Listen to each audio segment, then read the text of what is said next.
Grab your dice, set phasers for stun, and use the Force. Get ready for Mike and Derek on the Untitled Generation X Nerd Show. Hey there, welcome to the Untitled Generation X Nerd Show. At least that's what we're calling it right now. I am Derek M. Koch.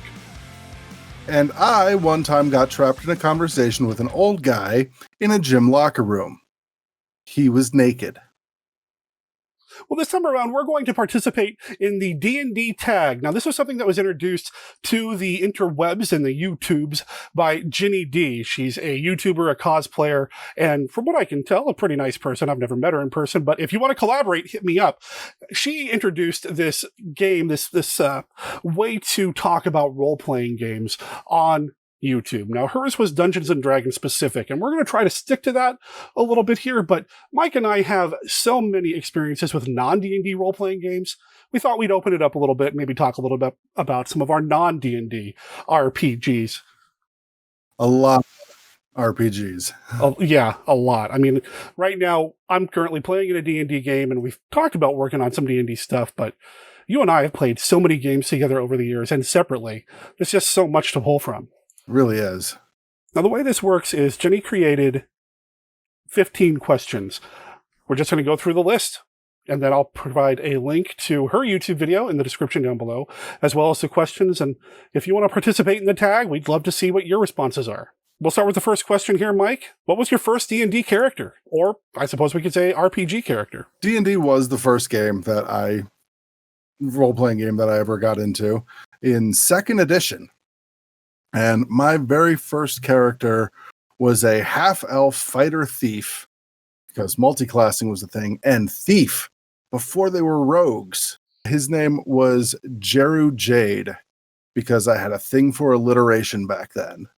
I don't remember much of Jeru's adventures, because that was just so long ago. Well, we've already said we're Gen Xers, so yeah, like that was back in 93 or 94. I want to say I was probably 14 or 15 years old. So 27, 28 years ago.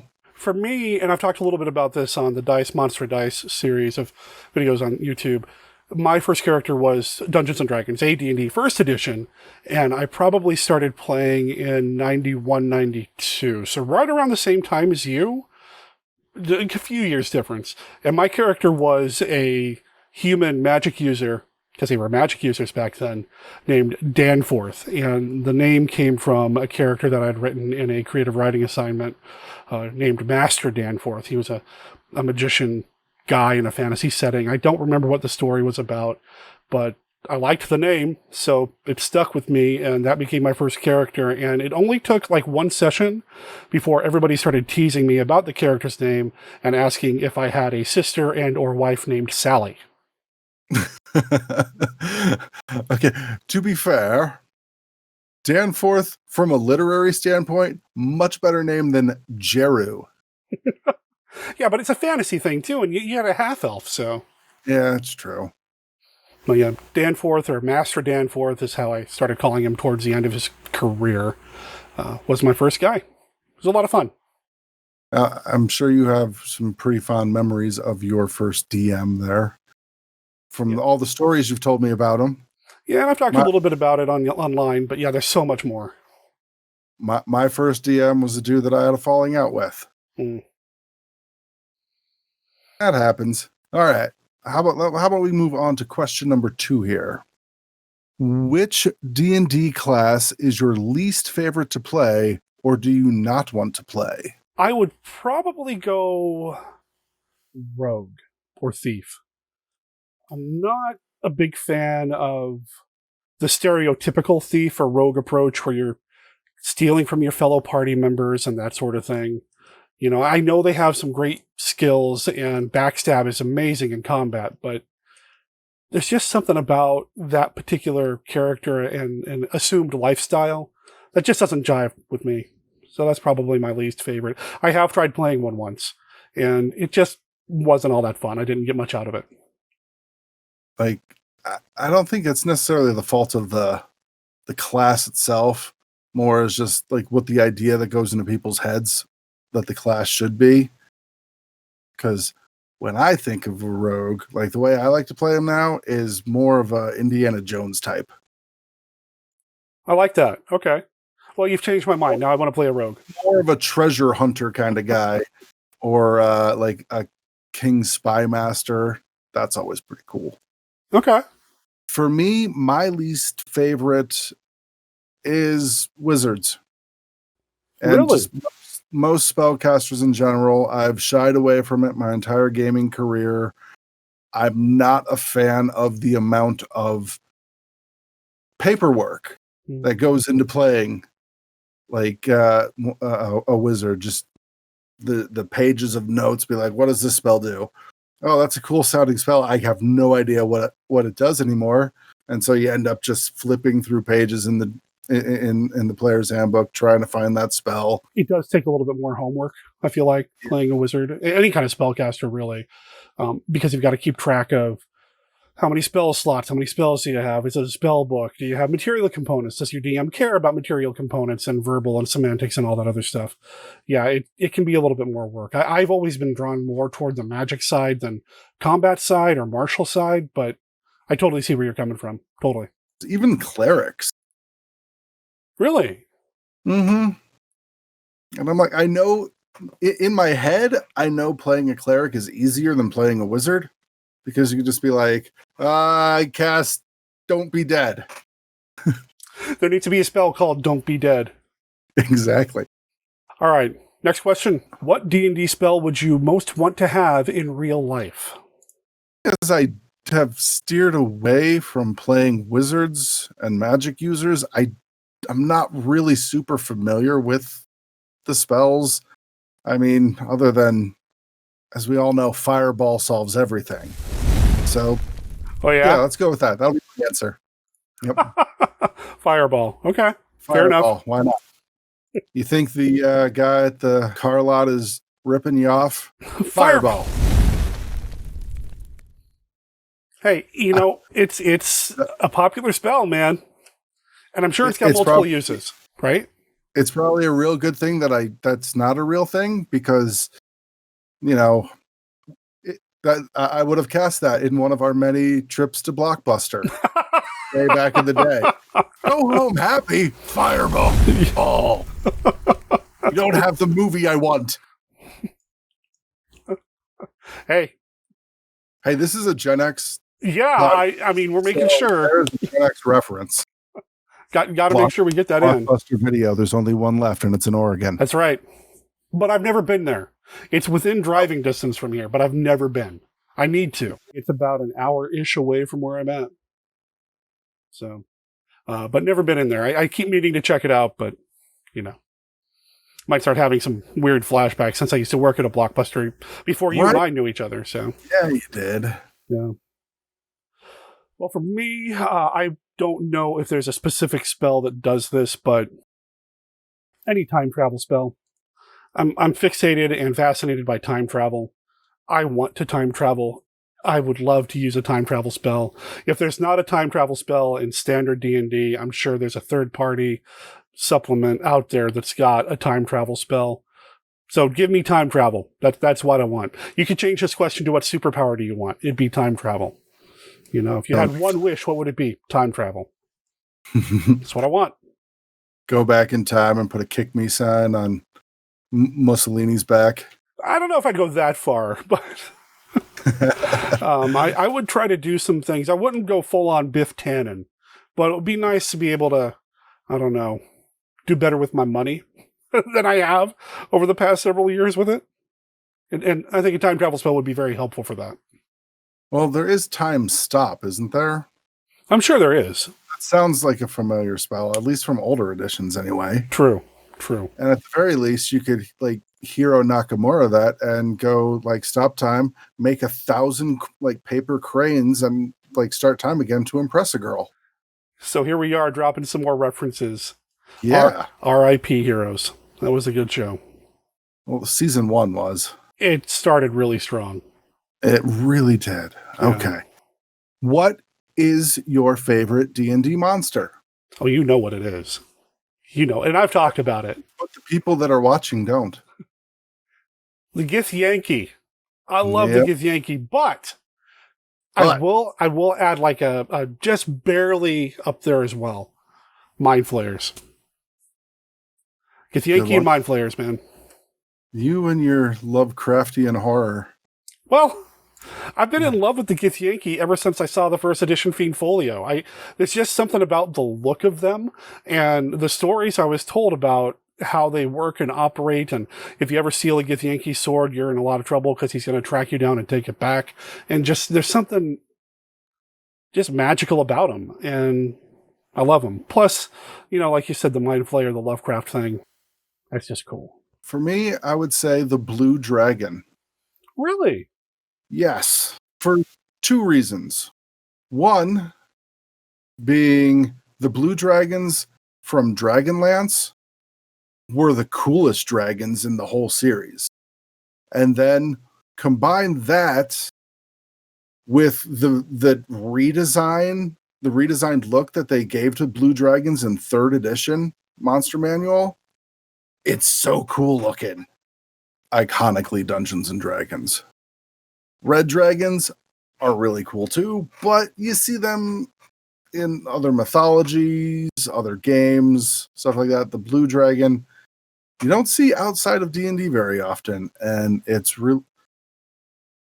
When you got this great big horn on your face, that's just neat. That's why I like the mud horn scene in The Mandalorian and the creature from prehistory that it's actually based on. So cool looking. Okay. Fair enough. All right. Dragons You are wanna do cool. this next? Next question. What's your favorite NPC or villain that you've ever encountered or created? Encountered, it's kind of like a 3-way split. And they were characters that you were running as NPCs. First one being the Bugbear for Holes. I love that guy. He was such a great dude. And also Manhandle, because he was pretty much the same character. But we could all understand Manhandle speaking, but we would just speak in grunts, like, you know, like an episode of Home Improvement. Whenever Frolis was involved. Oh, man. And for the third one encountered was at the time we called her an anti-paladin. She was the diametric opposition to the paladin I was playing, and that would be Falconer. Because opposite side of the same coin. She was a really cool character. I may be biased because I think I was playing a really cool character, and she was just a reflection of that. For the people at home who don't know, Manhandle was not from Dungeons and Dragons. Manhandle is a character from a Marvel Superheroes campaign. He was a superhero partnered with your character and a handful of others on the team based out of Seattle. At the time, I had no idea I'd be living as close to Seattle as I do, living where I'm at now. So we just kind of picked it at random. But yeah, Manhandle was a cool dude. He was just a strong guy. I don't think he had any other superpowers other than super strength. No, I think about it. He didn't take a lot of damage. No, he was pretty tough. He definitely had some level of invulnerability. Yeah. And he liked your guy. He liked your character quite a bit. You guys were buds. We were. They would have been an amazing buddy cop TV series. Oh, that'd be great. Oh, wow. Manhandle and Undertow. I love it. I love it. Right? Oh, man. You too. So, viewers and listeners may have just discovered why I asked Mike to do this with me, because his favorite NPCs are all ones I created. And no, you know, NPCs as a DM, when I create an NPC, I try to take into consideration how they're going to interact with the player characters, and they'd be nothing without somebody to play off of. And the reason Manhandle was so cool was because he got to hang out with Undertow, who was so cool. And you already talked about the anti-Paladin-Paladin relationship we had between Falconer and your Paladin character from that D&D campaign. So, sure. It makes sense. As far as created characters of my own, Yeah. like created NPCs in games that I've run. This is from a Star Wars D6 game. I had a character named Campbell Thayar, who was very heavily influenced by the antics of Bruce Campbell. He was a wise ass, smarmy smuggler guy, always getting into trouble. I like that. That sounds awesome. He was pretty cool. But he would always show up at just the right time to pull the heroes out of the fire, especially when they were going up against Darth Thanatos, who was one of 4 Sith Lords that were in opposition to the 4 Jedi characters that were the PCs in that game. And Thanatos was the leader of the 4. Obviously, Thanatos, death. He was on his pale horse.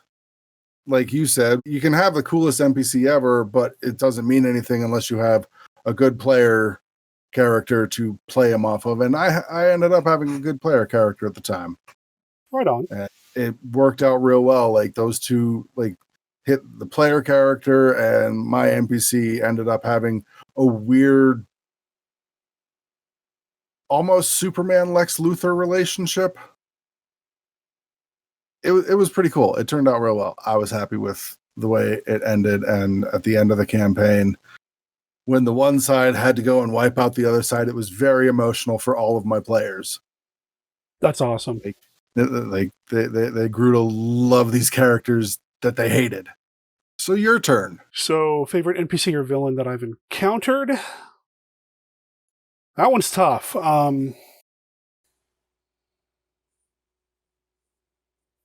I'm going to get back to you on that one. Let me talk about some NPCs that I've created. There was a Dark Elf psionic character that I don't know if I want to say his name here because he is going to appear in something in the future, along with some of the other names that we've mentioned. But Mike knows who I'm talking about. It's not good to invoke his name. That's true. That's true. We did work that into the story, didn't we? Yeah. But he was, in that particular D&D campaign, he was a dark elf psionic who ultimately was the big bad of a 3-campaign mega campaign. Basically, there are like 3 big campaigns that went into this one big overarching story. And he ended up being the master manipulator, the big bad. He was the one that was really pulling the strings with everything, even though at least through the first campaign, he was mostly in the background of everything. Started doing some stuff in the second campaign, and in the third, he was like, yeah, you know, it's on. So that was amassed enough power now. Right? All these other fools can't do what I want them to do, so I guess I'm going to have to do it. And that was fun. That was a lot of fun. So I really liked him.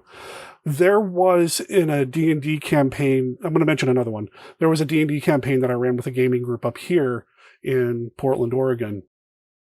It was a pretty long campaign, and the party didn't have a cleric. The party didn't have any way to heal. So I created an NPC cleric to go along with them, and she really grew into somebody that we all loved.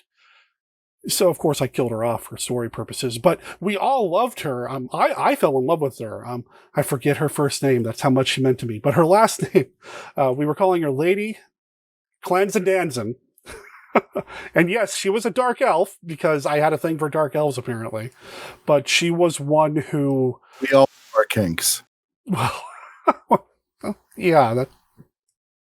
Okay. Lady Clanzadanzan was a dark elf who had been adopted by a human family because she was never really determined by the player characters whether she had been abandoned, if her family had been killed by their enemies or whatever, but she had to be brought in to this human family who raised her as their own. And she developed romantic feelings for the paladin, who did have some healing. I know I said a second ago there was no healers, but this paladin really didn't focus on that so much. She developed feelings for the paladin, tried to get them to reciprocate or get him to reciprocate. He never did, until I strung her up one morning and they found her hanging from a tree. Because she was a dark elf and racism. There was, people didn't like her. And when he found her like that, he broke down. He kind of lost it. And I think it really impacted the players quite a bit. I know it impacted me. So much so that I would throw out little details like, she looks like she's been beat up. Her clothes are torn. She's missing one of her shoes. And that seemed to be the breaking point. That was the one step too far. Where's her shoe? And I don't know why, but that did it. And yeah, that was, man, I'm getting emotional thinking about her. Actually, she was a sweetheart and was, Lady Clans and Dancing. So yeah, as you were going on there, I'm like, man, I really wish you hadn't done that, because there's actually a trope. Girlfriend in the refrigerator. Yeah, I definitely fridged her.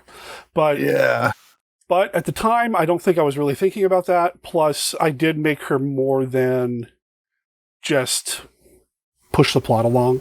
Right. I mean, there was some story elements, but I also wanted to introduce just this kind of random violence that could kind of sort of happen where they were. But yeah, I could totally see that. Sure. Yeah, thanks for ruining it for me. I'm not trying to. I'm sure no writer actually is thinking that that's their thought process when they're like, yeah, we'll kill off his girlfriend and stick her in a fridge. Yeah. When they write it and then afterwards it's in print and published and they can see it, they're like, oh. Yeah, and I know exactly what you're talking about. Kyle Rayner was my Green Lantern, all right? Yeah. He was my introduction, and that's where that happened. I know. Yeah, you showed me that issue. Yeah. And I'm all over there on the couch trying to read Young Justice, and you're like, dude, she's dead in the refrigerator. Right? Yeah. To go back to favorite NPCs that I've encountered, I don't remember who was in charge of this particular area where we were, but I was in a Ravenloft game playing a character, and we were stuck in this weird kind of dream state, but didn't really know it. The DM was a horror fan like I was, and really tried to make it spooky and creepy and hit all the right notes. And I feel like this was done for me because he knew about my fascination for mind flayers and that sort of thing. But there was this guy who was running brain golems. And I couldn't tell you much more about the guy other than he had pet brain golems, and that's cool. So that's what I'll go with. Pet brain golem. It was cool. They were squishy. I believe you. And we electrocuted them, and they didn't smell good. Oh. Moving along. Has any of your characters ever died, and what killed them? Oh, I've had plenty of characters die. Of your player characters, like characters that you were playing. Oh, Danforth died. Oh, okay. Danforth is dead. Like fried chicken? Something like that. And I've talked a little bit about this in a previous video. Master Danforth was part of this party, and we were trying to save the world, as you do. And one of the house rules that the DM had was that if you have power word kill, when you cast it, you also are killed. It's like you're giving up your life energy to take the life from somebody else. And that's how he went out. He used power word kill against this mad mage character that was part of the big bad thing that was happening. And, it was the last game of the campaign, and I went out with a bang, man. I want to add a little extra tweak into this question. Okay. As a DM, have you killed any characters?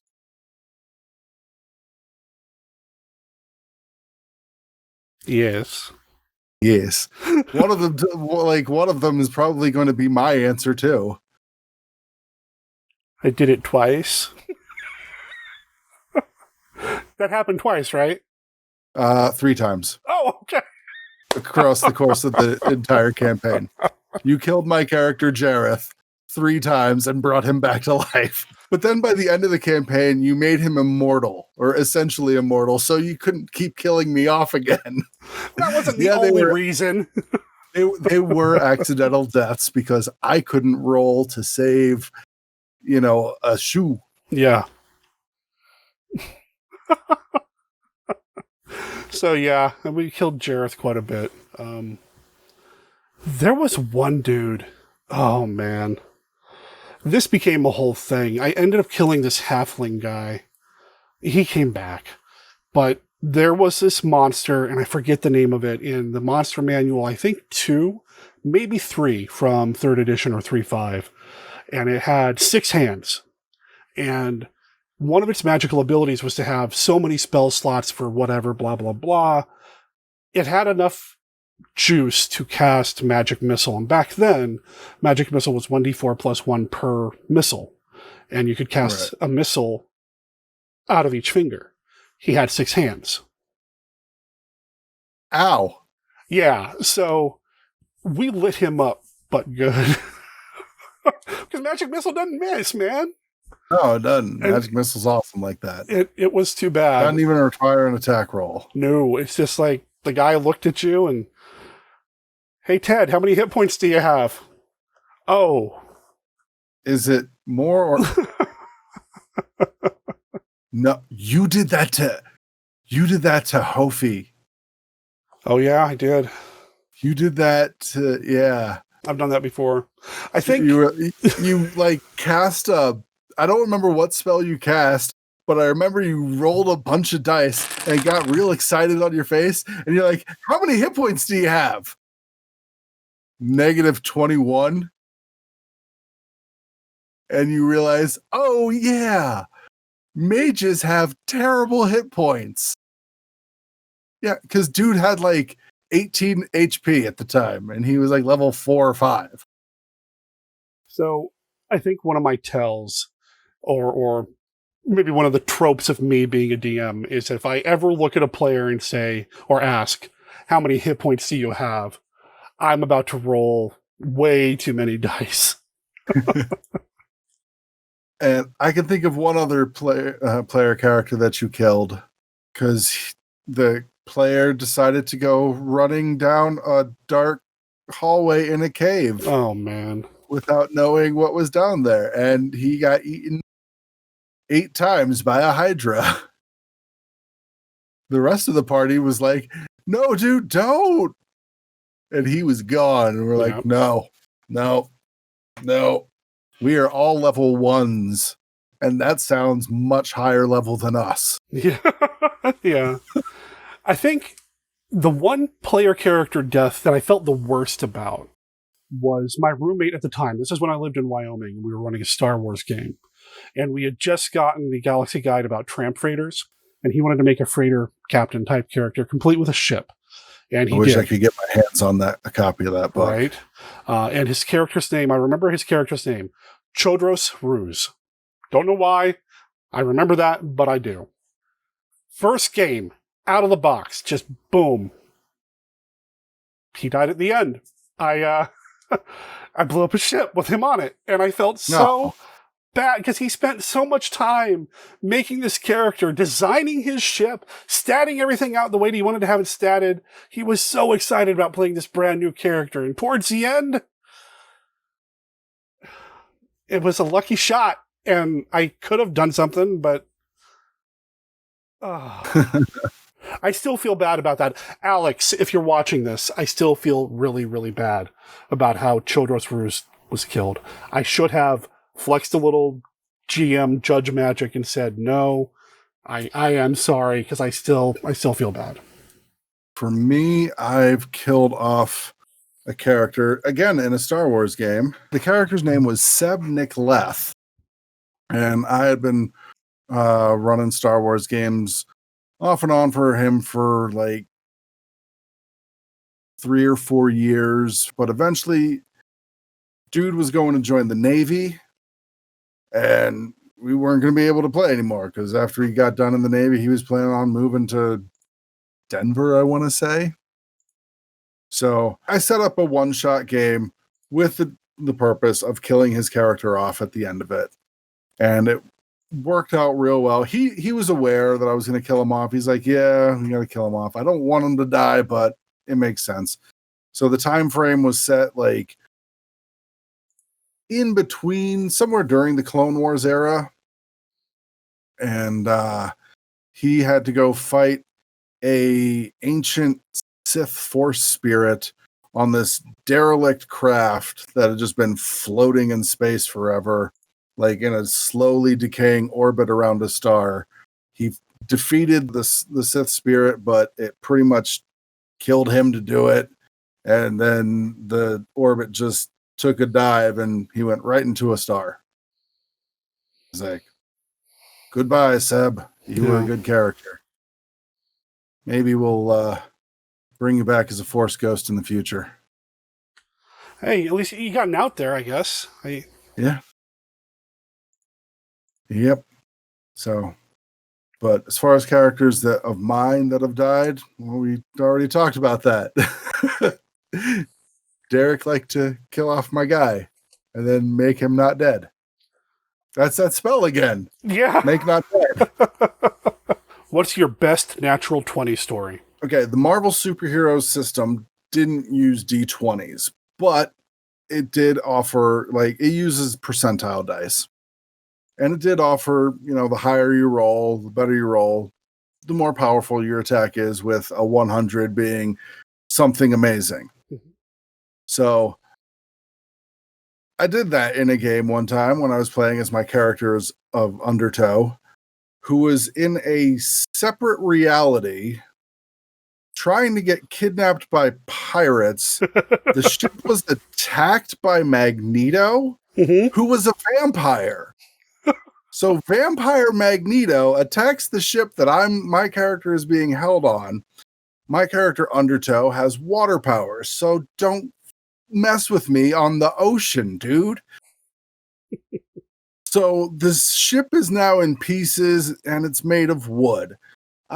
Using my water powers, launch a chunk of this busted boat at Magneto. I roll 100 and impaled him on it. Staked him through the heart, and he just was like, oh, now I die, and fell into the ocean. It's pretty spectacular. That was a pretty great D20. Yeah. Or nat 20. Mm-hmm. For me. That one sticks out in my mind. Hey, it sticks out in my mind. The other nat 20 line story is not one of mine. Derek and I had another friend of ours who would play with us, and he would roll 20s all the time, but he also rolled a lot of practice rolls. And it wasn't just him. We had a couple players that practice rolled, and I never understood the logic behind that, or how they thought we would understand the logic behind it. Like, we would buy it. Ugh. But one day, like, after his fourth nat 20 in as many rounds, he picks it up, points it at us, the 20 on his die at us, and it says, "This die randomly rolls 20s." And I smacked it out of his hand, it hit the table, landed on a 4, and I'm like, that die also randomly rolls 4s. Yeah, that was that was a thing. So those are my 2 nat 20 stories. How about your nat 20 stories? You got a good one? I can't think of any involving any of my characters. Right. How about with an NPC? Using your critical 6 rule. I never killed anybody that way. Didn't you? I thought I wanted to. No, you almost, I'm pretty sure you killed Jareth that way at least once. With a critical 6? Yeah. It doesn't stand out to me. What does stand out to me with a critical 6 roll was Brenda ran a sea elf who was armed with a blowgun. And she rolled a natural 20 and did everything that needed to be done for this instant death for this character that was running at her. She had a blowgun. That's what she used. And I just envisioned this shot from the side, a profile shot, medium shot of the guy running. You just see the guy's running and you just see the dart hit and blow out the back of his head, and he does this Jackie Chan kind of flip as he hits the ground. That's it. It's just in my brain. That's what I imagined. That a blowgun dart blew out this guy's head, and it was just amazing. So that's my natural 20 story. I don't have any of my own, but as a DM running games, that happened, and I thought it was the coolest thing ever. I remember you telling me that story, and in my head, what I envisioned was more of like a fight scene from an anime. There were a lot of speed lines involved. Yeah. And like close-up shots and like glinting off of an eye. And then close-up like of the blowgun coming up, and you like like that. And then hitting him, dude, in the face and splitting his head open like Guy Smiley. Hey, that works too. Okay. Best natural 1 story. I thought about this one for a while, and I can't really think of one that I was involved in, but I can think of one, like, not one that happened directly to me, but to one of my players. Again, have to shift back into Star Wars D6 system, and if you don't know, the D6 system, you have a certain number of dice that like D6s that you roll, but one of them is known as the wild die. Mm-hmm. And if you roll a 2 through 5, you just add it into your total like normal. If you roll a 6, you get to roll that die again. It's an exploding die. Mm-hmm. Every time you roll a 6, you get to re-roll it. But if you're on your initial roll, you roll a 1, it's kind of DM's preference. Nothing could happen, or you go and drop your highest and lowest, or there could be a complication. So, I like the complications. I think they just add a little extra flavor to everything. Oh, yeah, yeah. My players were in a cave, like of a volcano that was collapsing, and that my party leader had sent everybody else ahead and was making sure everybody else got out in time. So he was the last one in this cave that's fallen down. So he's making roll after roll, like acrobatics check, like he's Neo from the Matrix, just dodging rocks falling on everywhere and making his way. And he gets to the very end, and he's about to jump for the ship that, you know, my Bruce Campbell character is piloting. And he hit that 1 on his wild die. Oh man, that's brutal. On the final roll. And like just after bullet time in the whole thing, dives, got his hands on the ramp to the ship, but thunked his head right on the edge. Oh.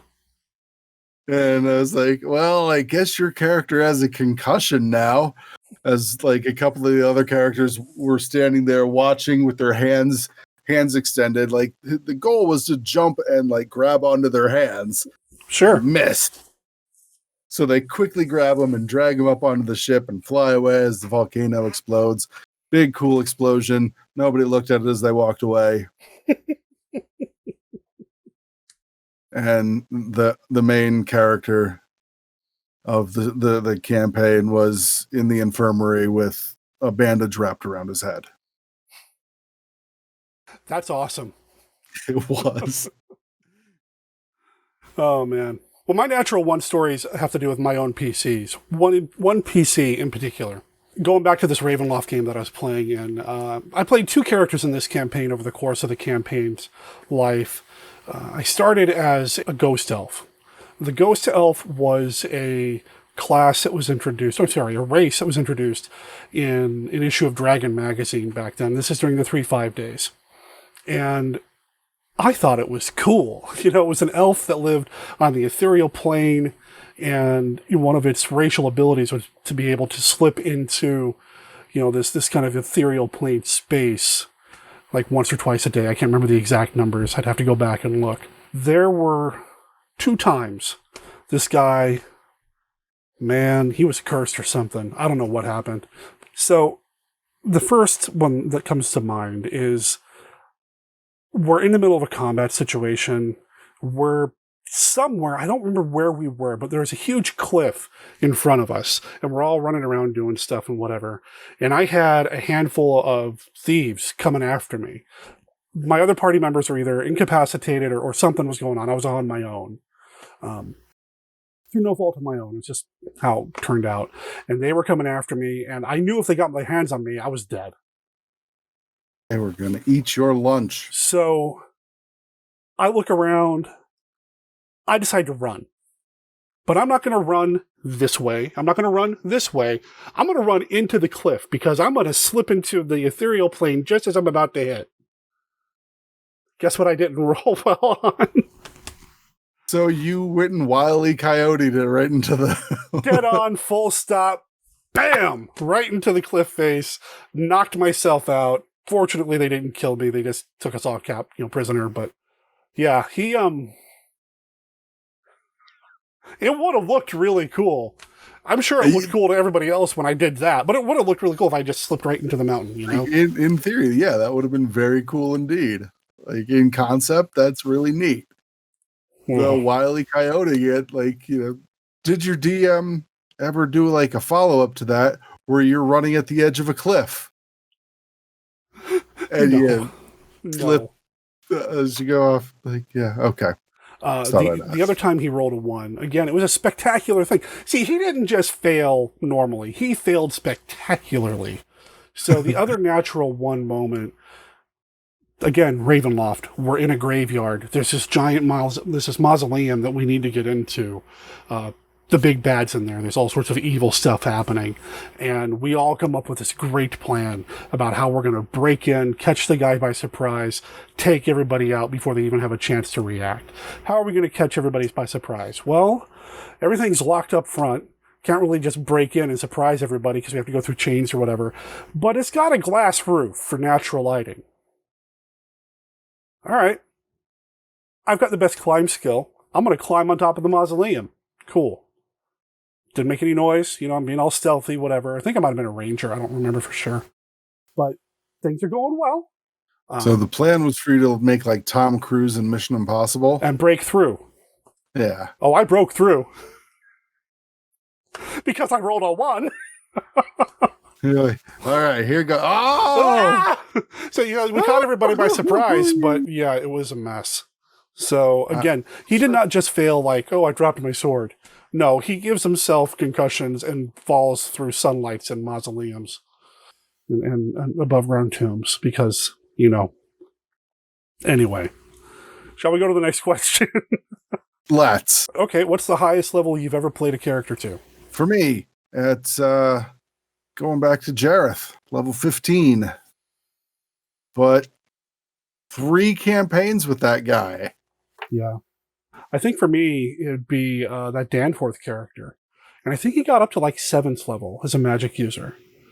But that's about as high as I've gone. Now, I've done one-shots where the DM says, okay, make your best 15th level character or whatever. But in terms of like actually earning it and scratching and clawing my way to a higher level, it'd be Danforth. I can't think of anybody else who got high enough level to really beat that. We should also mention that both of these characters were in 1st edition. That's true. The number of XP necessary for leveling in 1st edition, it was like 1.2 million for 10th level in 1st edition. Well, and that's just for the individual class, because each class had a different progression. Right. Barbarians took a certain amount, Rangers, and to become a bard was insane. Because you had to have so many levels in different classes before you can even take 1 level of bard. And your ability prerequisites too. Yeah. Like being a paladin in those are in 1st and 2nd edition with ability prerequisites. Yep. That was tough, man. It was hardcore. Like what was it? Rogues had the fastest XP curve though. I think so, yeah. Because they were not like originally rogues were envisioned to be cannon fodder. Yeah. And they're just like, oh, you rolled a rogue? Well, your character's going to be dead by the end of the session because you ain't got no hit points and you ain't got no armor. Yep. But for some reason, they could run up walls. That's right. Yeah. Huh. Next question. Next question. Favorite magical item? Oh, man. I feel like this question is framed in a way that they're asking you, what's your favorite magical item out of one of the books? Yeah, and I can't... But neither of us have really ever played games that we have a whole lot of magical items that are coming out like directly out of books. Right. Like a lot of them were homebrewed magical items or like campaign specific. Right. So something like a Dragon Lance, is awesome. The idea of an actual Dragon Lance is cool. As a PC, as a player character, if I could get my hands on a Ring of Protection, I always tried to do that. Cloak of Charisma, if I was a character that needed charisma stats, things like that. But in terms of like a specific magical item, I don't think any of my PCs have ever actually had one super like named magical item, Everybody loves to get a bag of holding or a cloak of elven kind. Right. There's those things. There's those things that aren't really super like campaign specific. Right. For me, as a player, it was that red dragon armor that Jareth got. Oh yeah, that's right. Yeah. The amount of times that I died in combat reduced significantly after that. Was that the armor or the DM finally just having enough? Yes. It was cool, though. That was awesome cool. Because you drew it yourself as well. Which, I remember it looking pretty awesome. So, definitely had kind of like I should go and revisit drawing that set of armor again. It had a very, like, Battle Chasers vibe to it, if I remember right. Well, I was a big fan of that. Right. Of Joe Madureira in the 90s. All right. Let's see. If you had an IRL alignment in real life, what would it be, Mike? These days, probably neutral good with lawful leaning. As a Gen Xer living in 2021.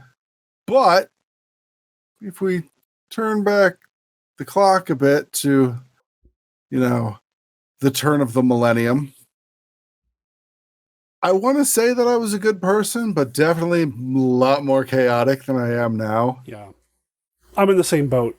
I think I was much more disruptive when I was young, just for fun. Well, we both were. I think I'm still loud, but not quite as disruptively loud. The hijinks that we would get into, I think, would put us firmly on the chaotic good side of things, really.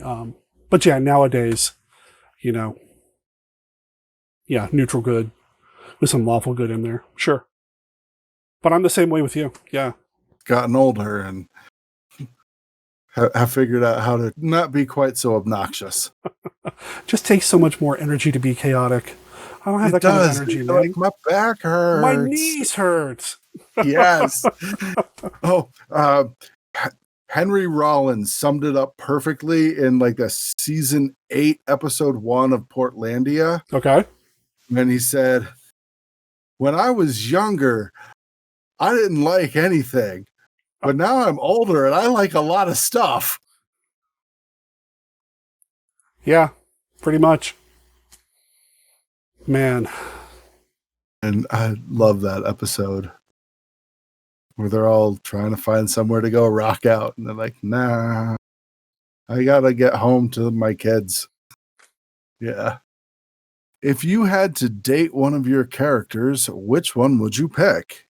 As a heterosexual male,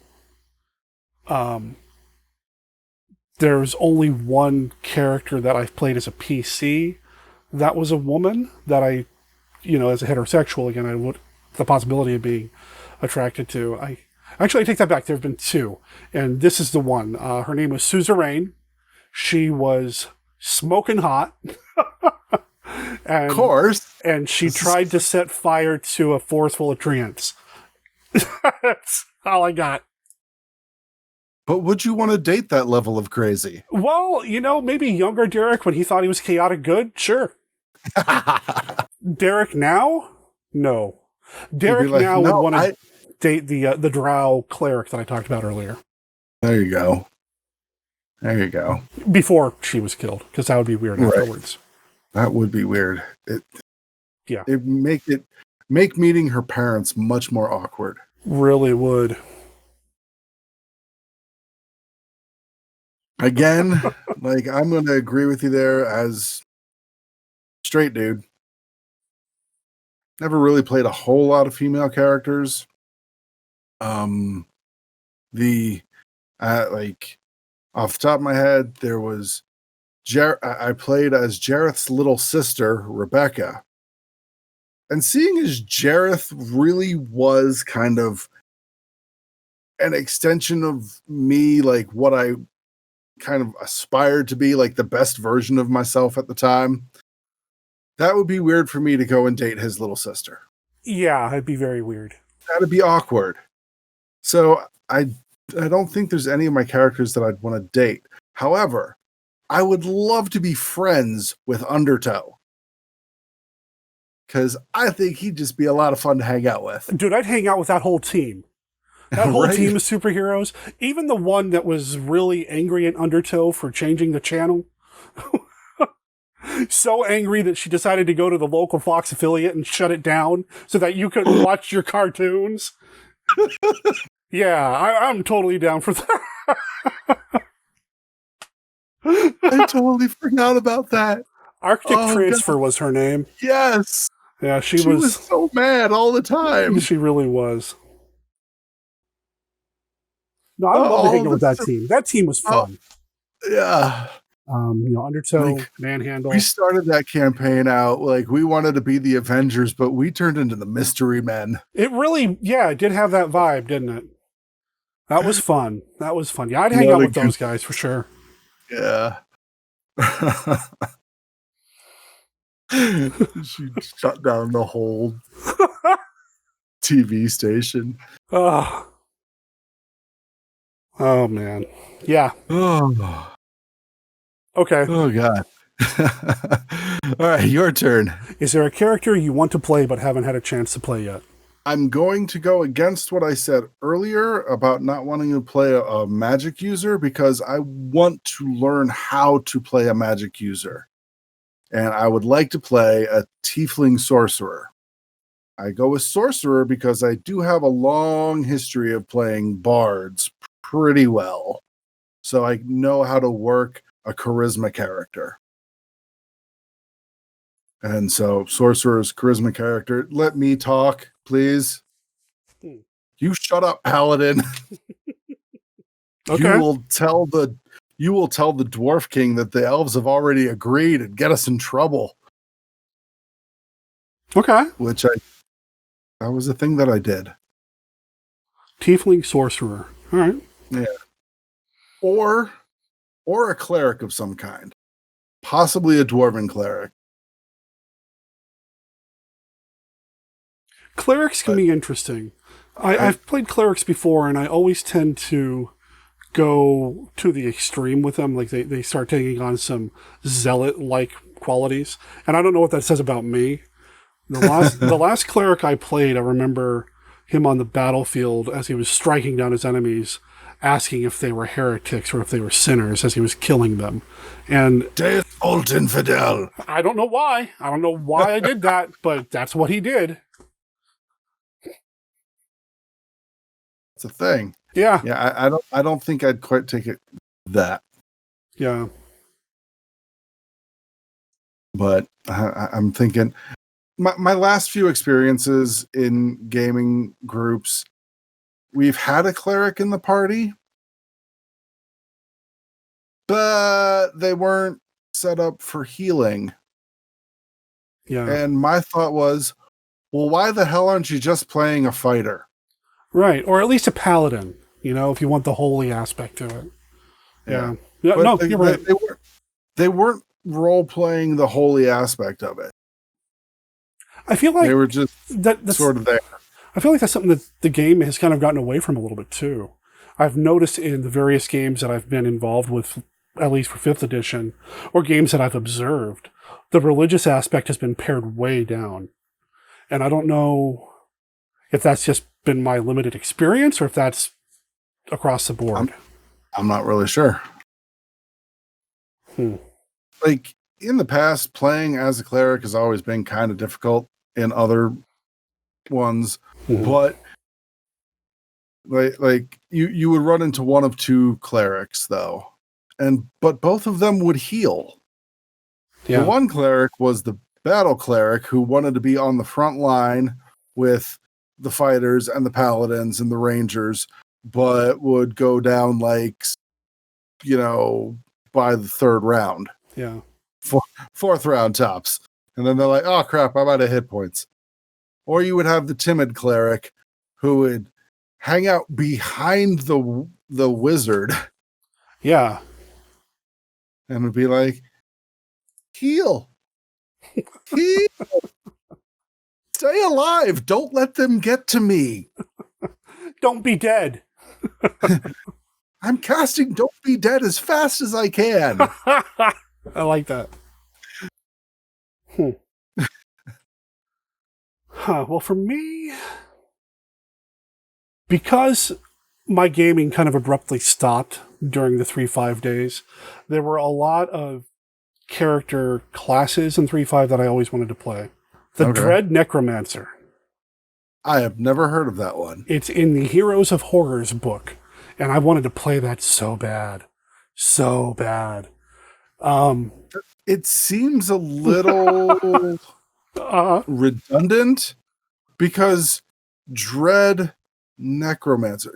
Necromancy is pretty dreadful in and of itself. Yeah, I know. How do you level that up? I don't know. But I always wanted to do it, man. I wanted to play that so bad. I was always, and I still am, somebody who likes to pick some of the more exotic stuff to play. And there were a lot of 3.5 things that I didn't get a chance to play. And I'm not finding their equivalent in 5th edition, to my liking at least, if they even exist. So like the Dread Necromancer was something I wanted to do. There was a campaign setting called Ghost Walk that had 2 ghost classes, the Edon and the Edon Lancer. There's a magic user. So it was basically Ghost Fighter, Ghost Mage. And the way you would become those classes is your character dies. So I always wanted to play that. But the other thing that I want to play now, you know what it is. I've already mentioned it. When I found out that the Githyanki was a player character race that you could play. Player character race, yeah, that's what I said. Player character class that you can race that you can. You know what? I'm all excited. I'm getting all aflutter about it. I want to play a Githyanki badly. I want to play a Githyanki. In fact, the game that I'm in right now, I submitted 2 character types. And one of them was the Githyanki, and I came up with this little backstory about why he is not on the astral plane doing stuff, and how he got ejected out of the fight and ended up on the material plane, and called his sword to him, which accidentally let the mind flayers know where he was. So he's always looking over his shoulder for the mind flayers that might be coming up on him. So yeah, I want to play a Githyanki badly. So if there's anybody out there running a game and you need a Githyanki fighter to randomly appear, hit me up. There you go. Or if you want to go retro, I'll do a Dread Necromancer. Yeah, why not? Are you a dice goblin or a dice minimalist? Goblin. Minimalist. I love my dice. I love my dice so much, and it's driving me.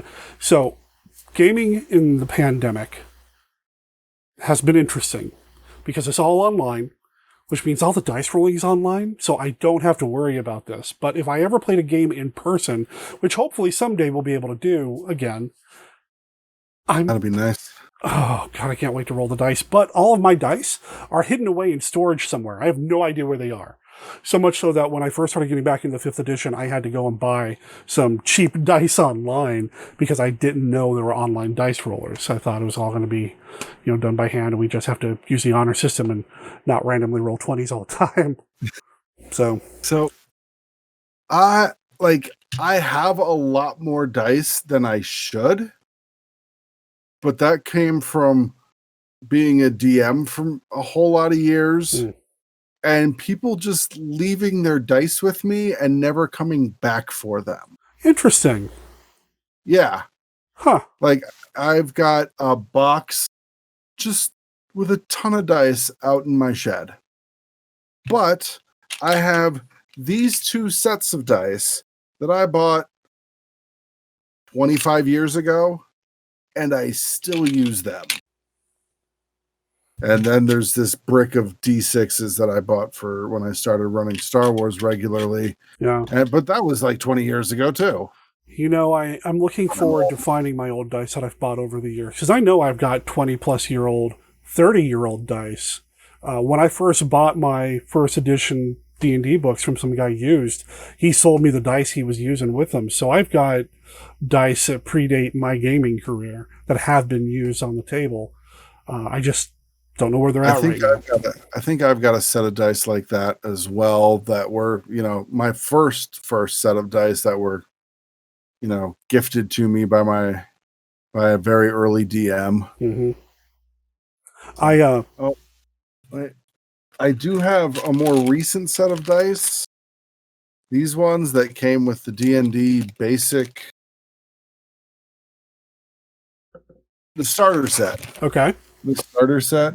That is my most recent set of dice that I have acquired.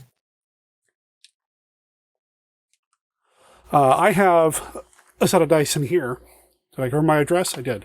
I have a set of dice in here that I haven't opened up yet.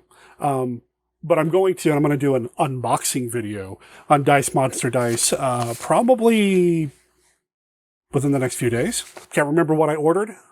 I know I didn't spend a lot of money on it because money was tight, but I can't wait to open this up and say, oh man, I'm feeling it up right now. It's like, oh, that feels good.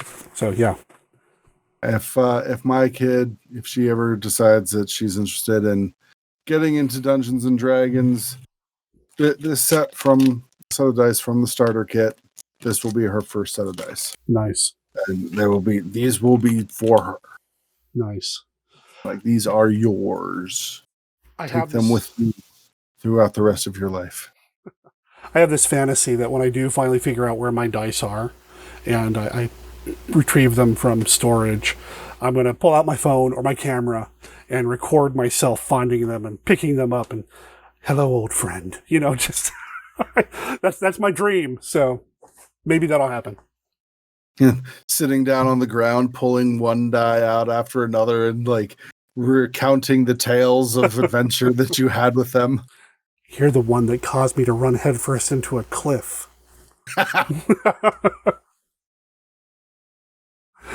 Oh, man. We're going to dice jail and never coming out. Right. Hey, we're near the end. We got one more question to go here. What rule or mechanics? What rule or mechanic? I did it again. What rule or mechanic have you never quite wrapped your brain around? Magic. I'm like, I don't get it. That for me has been the derailment of more than one Dungeons and Dragons game that I've run. Is because I have a magic user in the group that does a thing, and I am not ready haven't made a plan to deal with. And that's why I have run more Star Wars games than really anything else. Because I understand how magic works in that system, how their force system works. Right. Super easy. Right. Yeah. Even when you're like throwing 25 dice per round. It's just something feels good about that. Because you gave your player characters far too many character points to increase their abilities with. Because you were, I feel another old people reference coming on. Yeah? Because you were a Monty Hall DM. Man, is that even a reference that's used anymore? No. Ugh. Monty Hall hasn't been on TV in 30 years. Man. 40 years. I don't remember. Wow. Wayne Brady has that show now. Yeah. For me, only because I've never played one, I'd say how a warlock works. I'm sure it's super easy. Eldritch Blast! Right, but I've never played one, so I don't have any personal experience with it, and I never have run a PC, an NPC warlock, so I have no idea. I just know they're a thing. I know they have unlimited blasts that they shoot, and they talk to things, sort of. The few times that I've played in a game where there's been another PC playing a warlock, I always thought they were overpowered, and they got away with too much, but I don't know how it works, so how can I say? I'd be interested in playing as a sorcerer, but part of me is also at the same time, should I just dive in and play a wizard? Play an int-based wizard and, just be the party nerd. Yeah, I've never been in that role in a party. I've either been the talk guy or the smashy guy. Right. I mean, with the sorcerer, I could still be the party talk guy. I'm not sure. Yeah, I don't know either. So, yeah. Well, that brings us to the end of this list of questions. Big thanks to Ginny D for creating this D&D tag. Like I said, I'll make sure there's a link to her original YouTube video in the description down below. You know what else you can do down below? Click subscribe. That's right. And ring that bell, baby. Ring that bell. Like. Yeah. All the YouTube things. All the YouTube things. Are we YouTubers now? If that's not your thing, well then we're not gonna. We can't actually really do anything to you, but we can wish you to have the batteries die in your mouse. I don't know, man. You've got Fireball and I've got time travel, so. Oh right. So we go back and use fire. We go back in time before they. Sure. I don't know where the fireball comes into making them subscribe. Yeah, I don't know either. Well, this has been fun. This has been fun. I'm excited. Yeah. We'll do another one of these, talking about some other nerd stuff within a couple of weeks. So stay tuned. I've been Mike Marosits. And I've got way too many dice.